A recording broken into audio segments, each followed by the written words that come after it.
I'm the biggest boss that you've seen thus far. I'm the biggest boss that you've seen thus far. I'm the biggest boss that you've seen thus far. I'm the biggest boss that you've seen thus far. I'm the biggest boss that you've seen thus far. Hey, what's up, guys? This guy 4 here with my video review on the Transformers Universe Galvatron figure. Yeah, so I got this guy at Target like a week ago.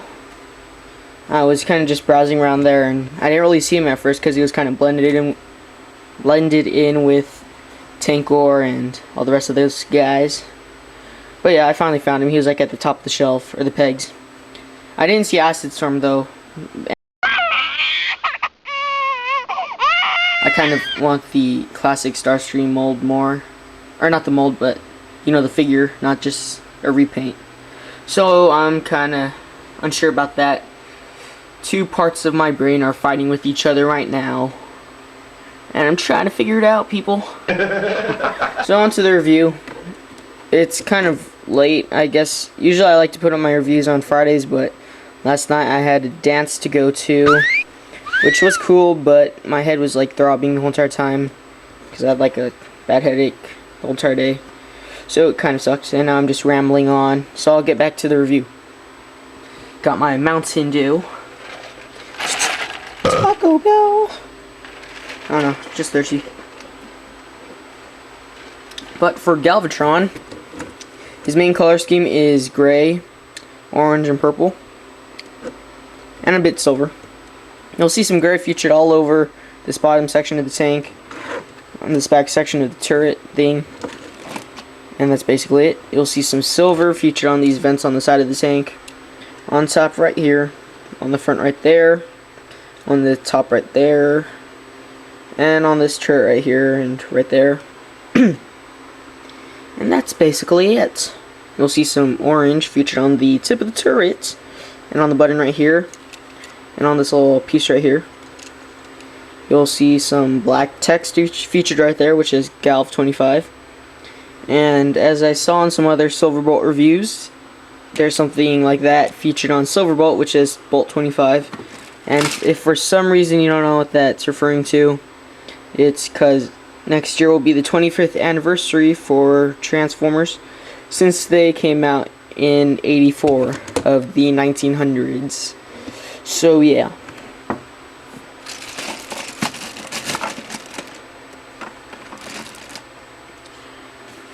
That's basically it for his colors, except for the purple, which I forgot to show off, which is featured just beneath the turret thing right here.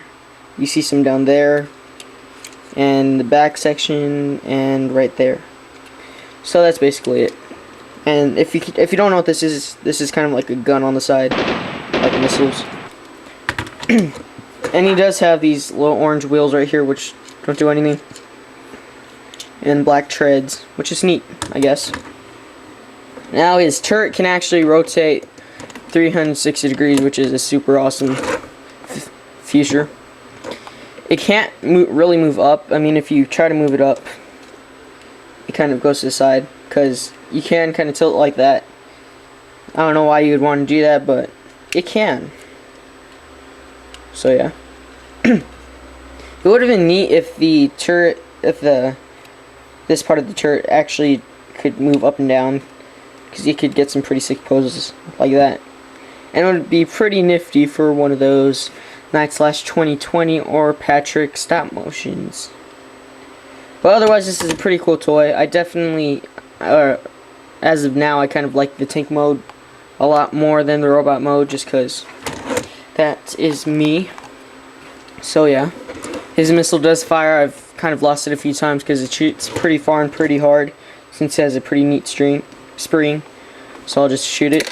If you saw that, that went like as fast as Sean Long talks when he's mentioning the Transformers Matrix in Universe TF. But yeah, feeling kind of random right now. My battery's about to die, so that kind of sucks. So we'll just see how far we can get through this review. So that's basically it. I will show you one of his features real quick. which some of the people on YouTube haven't really figured out yet. So I'll be back in 1 second.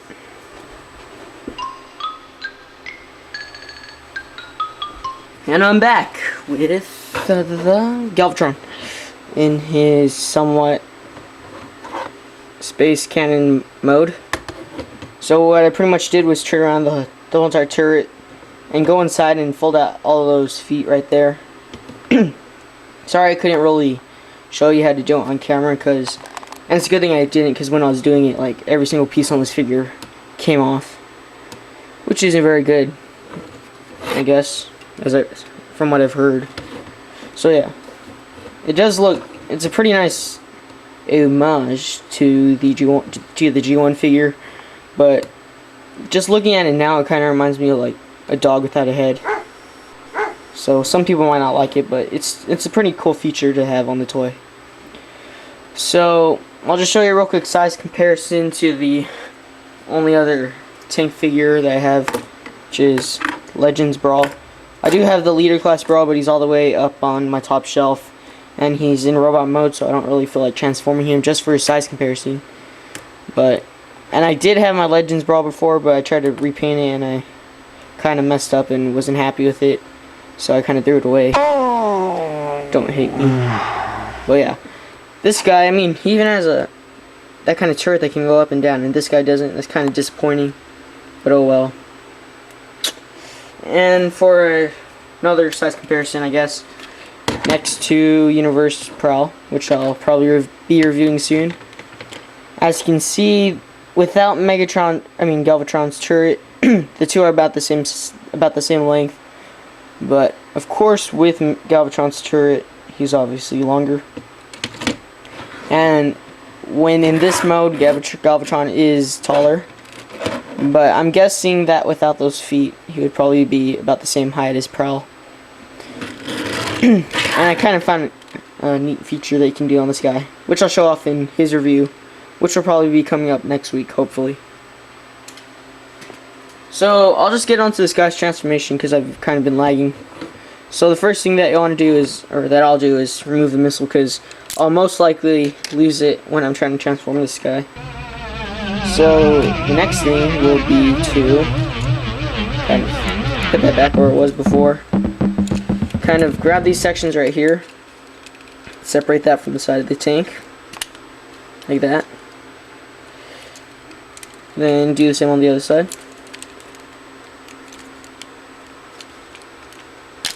Oh, see? That kind of just snaps off whenever it wants.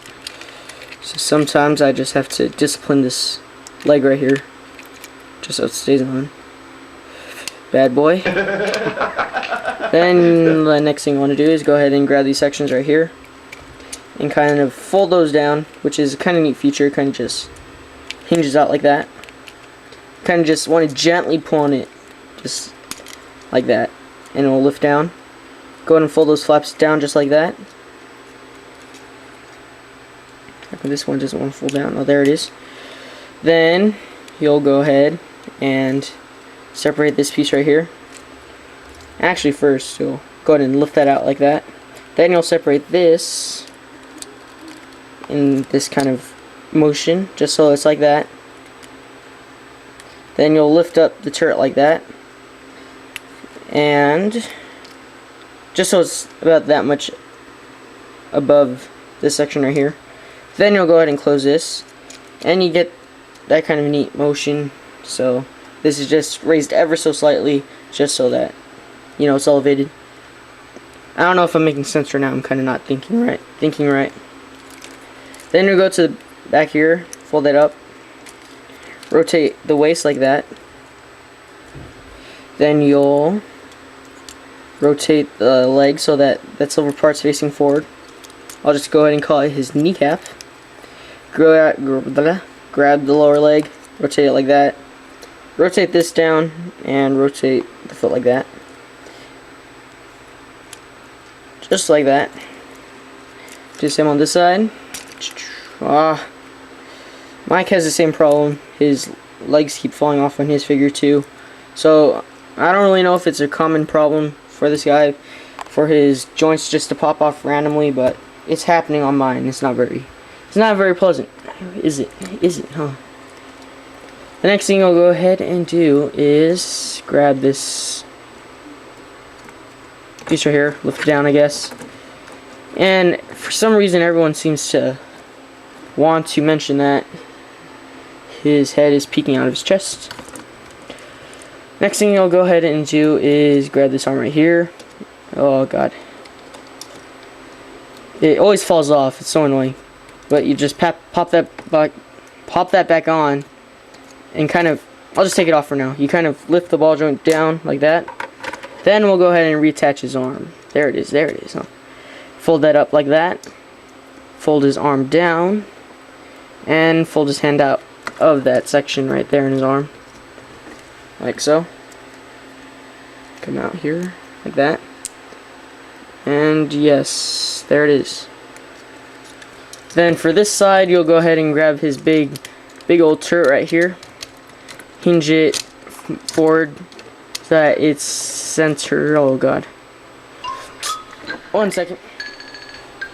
Okay, so it literally just took me like 5 minutes just to pop that back in, but I finally got it back in by watching Mike's review. So back to what I was saying, I'll go ahead and hinge that arm forward like that until it clicks into place. Go ahead and rotate that like that, or this way. Then rotate the arm so that the hand's facing forward. Go ahead and pop the head up and make sure that that's locked into place. So yeah. Then you'll go ahead and lift this down like that. We'll go ahead and pop these legs back in like that. Then you'll go ahead and fold this panel right here. And if you see those holes right there, that'll peg into those pegs right there. Like that. And there you pretty much have Galvatron in his robot mode. Go ahead and rotate that like that. Arm, arm. Get the figure situated. And if you do notice, my figure, oh shoot, does have some problems standing up. Just, if you can just tell by how much difficulty I'm having trying to stand this guy up right now. Now, Stop Motion Junior did mention to me that you can go ahead and take off the backpack feature back here, which kind of is the main reason why this figure is so top heavy. But if you kind of position him like that, he'll stand up, so why not? We'll go ahead and pop his missile back in. And just like that. And there you have Galvatron in his robot form. We'll go ahead and get this guy standing again. I kind of like to separate his legs like that because it helps him stand up better. But yeah. So I don't know much about Galvatron except for what I saw in the G1 movie, which he is pretty much Megatron, just a heck of a lot stronger. I mean, I'm pretty sure that on the back of this guy's box, it said like he had 10, 10, 10, 10, 10, 10, 10, with the exception of 2 9s, which kind of like makes him even. I'm pretty sure that his stats were actually higher than the stats featured on the Movie Leader Prime's box, which kind of seems a little weird, considering that Leader Class Prime probably actually does tower over this guy, and I'm guessing that Leader Prime's probably the size of the two of these guys combined. But yeah, it's kind of weird that this guy's probably a bit stronger. But this guy is pretty much just a remake of Megatron, just in a stronger form. He was made by Unicron. So yeah. And this guy has his army of Cyclonus and all those other guys like Scourge. So yeah. This is actually the first Galvatron figure I've ever owned. Not that impressed except for tank mode. This mode's okay. It does feel a bit cheap. When I handle it, it kind of feels like I'm playing with the Tank Or figure, which I also thought felt kind of cheap. So yeah. The plastic from the movie line and the anime line, it had a certain feeling. And this one, the quality of the plastic just feels cheap and all that. So, onto the figure's color scheme. His main colors are purple, gray, orange, As you can see, he has some orange in his lower abdomen area right there. Kind of looks like a 4-pack. Has some orange in his wrist area, but right here by his arms and torso. Right there in his neck, in his eyes, in his neck area, on the back of his head. And his eyes actually do have light piping. Have some in by his hips right there. In those wheels on the side of his legs and on his ankles.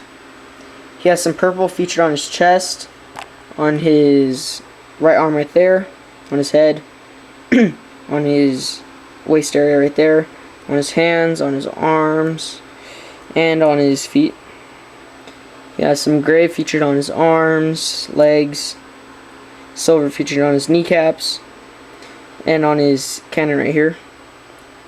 And he does have some orange buttons right there, and translucent orange featured on the missile / part of the cannon. And that's basically it for his colors. I mean, you do see the silver up here and the black text right there. So overall, this figure does have a lot of detail, but I still think that this figure feels just a bit cheap. I mean, he has pretty sweet silver Decepticon symbol right there. And if you watch Matrix Prime's vlog on this guy, you can actually pop up this little hook right here, which kind of seems pointless right now, but I kind of like to leave it up because then it seems like they're closer in height to each other, so it looks a bit more symmetrical, which I do like in figures. So yeah, overall this is a pretty great figure. I mean, he does have a pretty good amount of articulation right there. His legs can move in and out from the body, they can bend at the knee and rotate at the lower leg, and his feet can be positioned in various poses. His head can rotate 360 degrees and looks up and down. I can even like go like that. I mean, how many other Transformers besides Tinkor do you know that can do that? There's probably a handful of them, but you know what I mean. His turret can actually rotate 360 degrees like that, and so yeah, he does have some waist articulation too, but if I do that right now, it's just gonna mess up all this balancing work that I've done. So for a real quick size comparison, I will just grab his companion, Tinkor, or Octane, as some people like to say. And as you can tell, Octane or Tinkor is just a bit taller, just a smidge. As you can tell there, probably not, but you'll have to trust me. You'll just have to trust me. So yeah, once again, Galvatron, he has a really neat tank mode. He has a so-so robot mode, or as the Spanish like to say, más o menos, or así así, which I'm learning my new Spanish class, which is pretty sweet. So yeah, if you don't have a Galvatron figure, I guess you can get this guy since he would be your first. But if you want to pull a SSJ Autobot and get the Super Link Galvatron figure, because it looks more impressive to you, I guess you can go ahead and do that too. So yeah, this is my first experience with Galvatron. I'm somewhat impressed, but not too impressed. So yeah, once again, great tank mode, so-so robot mode. Feels kind of cheap and has and doesn't stand up too well. So yeah, go check out universetf.com for Transformers news and reviews. Same with the TransformersMatrix.com, where you can listen to a weekly web show every Saturday from 3 to 5 p.m. Pacific Standard Time, where Sean and Patrick will be hosting this show. Then you can go ahead and follow me on Twitter, which is www.twitter.com/universetf, to keep up on me when I'm not on the internet on weekdays. So I guess you can go get this guy if you want to hold off on this guy and get this Super Link Galvatron or any other Galvatron figure. Go ahead and do that too. And thanks for watching.